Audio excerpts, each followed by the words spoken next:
Hello friends, very very good afternoon. আশা রাখি সকলে ভালো আছো, সুস্থ আছো, আর আমরাও ভালো আছি। তোমাদের সাথে শেয়ার করেছিলাম আগের দিন আমরা চোখ দেখাতে এসে সেখান থেকে জাদুঘরে যাচ্ছি এই অবধি। তো আজকের ভিডিওটা থাকছে জাদুঘরে চলে এসে আমরা কি কি দেখছি তার কিছু অংশ থাকবে, কারণ একটা ভিডিওতে সবটা দিতে গেলে অনেকটাই বড় হয়ে যাবে। পম টিকিট কাটছিল, আমরা একটু এদিক ওদিকে ঘোরাঘুরি করছিলাম, আর তারপর টিকিট কেটে আমরা একদম ঢুকে গেছি ভেতরে। দিনটা ছিল বুধবার, আর রবিবার দিন হয়তো আরও অনেক অনেক বেশি ভিড় থাকে। আর আমাদের এখানে ঢুকতে ঢুকতে মোটামুটি 3:30 বেজে গেছিলো, 6টা অবধি খোলা থাকে। তো ভেবেছিলাম যতটা ঘোরা যাবে, যতটুকু দেখা যাবে ততটুকুই দেখব, নেক্সট টাইম এসে আবার বাকিটা সোনুকে দেখিয়ে নেব। আর আজকেই প্রথম আসলাম আমিও, এর আগে কখনো আসা হয়নি। দুষ্টুর অতটা ইন্টারেস্ট নেই। You may play there. Steady. Go. ধরো দিদিকে ধরো। অনেকটা খোলা জায়গা পেয়ে ওরা বেশ ছোটাছুটি করে খেলাধুলো করছিল, আর বেশ ভালোই লাগছিল। অনেকটা সময় ওরা একটু খেলাধুলো করে নিল, তারপরে আবার আমরা সব কিছু দেখার জন্য ভিতরে গেলাম।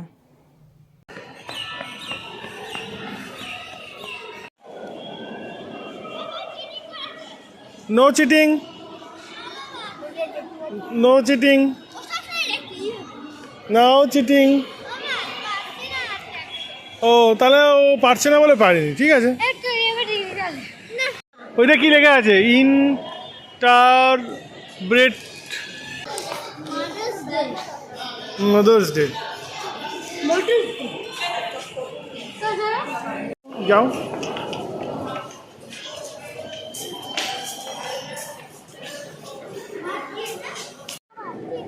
এখানে এসে একটু ফ্রেশ হয়ে নিয়ে তারপর জল টল খেয়ে নিচ্ছি। বেশ কয়েকটা ছবি, ভিডিও ক্লিপসও নিয়ে নিলাম ছোট ছোট করে। বেশ ভালো লাগছিল ঘোরাঘুরি করতে। আসলে সারাদিনে অনেকটা টায়ার্ড হয়ে গেছিলাম। ডাক্তারখানায়, হসপিটাল, এই সমস্ত জায়গাগুলো আসলে না মনটাই খুব বিষণ্ণ হয়ে যায়। আকাশটা খুব সুন্দর। হ্যাঁ, পুরো নীল আর নীল। বেশ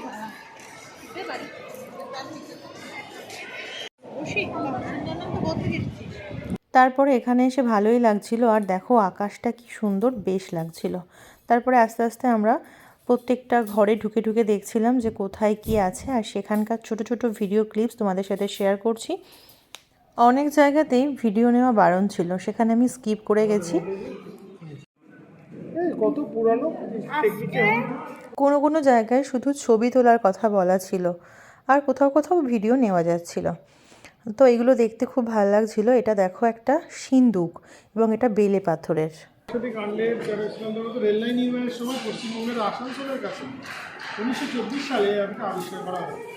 এইটা এখন দ্বিতীয় 250 মিলিয়ন বছর আগে, 250 মিলিয়ন বছর আগে, 250 মিলিয়ন ইয়ার্স এগো এটার বিকাশ লাভ হয়েছিল, যেটা উত্তর এবং দক্ষিণ আমেরিকার সাথে ভারত, আফ্রিকা এবং অস্ট্রেলিয়ার অংশ হিসেবে গন্ডোয়ানায় ছড়িয়ে পড়েছিল। এটার মোট দৈর্ঘ্য হচ্ছে 2373 ফুট। সত্যি বিশাল বড়। এবারে যাচ্ছি রক অ্যান্ড মিনারেল। সোনুকে পম সব কিছু বুঝিয়ে বুঝিয়ে বলছে, আর ও খুব ইন্টারেস্ট নিয়ে দেখছিল। এটাই আমার ভালো লাগছিল। আর দুষ্টু দিদুনের সাথে কোথায় আমরা জানি না এদিক ওদিক ঘোরাঘুরি করে বেড়াচ্ছে, ওর এসবে কোনো ইন্টারেস্ট নেই। বেসিক্যালি এই রুমটা ঘোরার সময় আমার খুবই ধীমান স্যারের কথা মনে পড়ছিল। উনি আমার স্কুলের ভূগোলের শিক্ষক ছিলেন। এরকমভাবে বিভিন্ন পাথর চেনাতো, মাটি চেনাতো, মানে এইখানটাতে গিয়ে আমার খুব মনে হচ্ছিল ওই স্যারের কথা, স্কুলের কথা। কিছুক্ষণের জন্য আমি আবার সেই স্কুলের দিনগুলোতে ফেরত চলে গেছিলাম। হরিয়ানা থেকে এই স্যান্ডস্টোনটা এসছে। দেখো না এই স্টোনটা কি সুন্দর। স্যান্ড, নদিয়া ডিস্ট্রিক্টের স্যান্ড, বর্ধমানের স্যান্ড। দেখি ক্লে, বর্ধমানের খেলা যায়।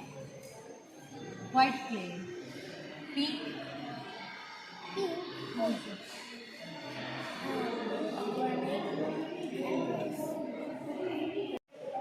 বিভিন্ন জায়গায়। না রাখলে পাথরও নয়। তাহলে সরে যা। আমরা নিচের কয়েকটা রুম দেখেছি, এখনও কয়েকটা বাকি আছে। এরপরে আমরা আস্তে আস্তে ওপরের দিকে যাব। এই ভিডিওতে আর সবটা দেখানো সম্ভব হলো না, কারণ ভিডিওটা অনেকটা বড় হয়ে যাবে সেই জন্য। কেমন লাগছে বা কেমন লাগলো আজকের ভিডিওটা তোমরা অবশ্যই কমেন্ট করে জানিও। ভালো লাগলে একটা লাইক কমেন্ট করে দিও। দেখা হবে আবার পরবর্তী ভিডিওতে, সেখানে থাকবে এখানকার বাকি অংশ। আমাদের সম্পূর্ণটা ঘোরাও হয়নি, কিছু বাকি আছে, সেটা আবার নেক্সট দিনের জন্য রেখে দিয়েছি। চলো টাটা।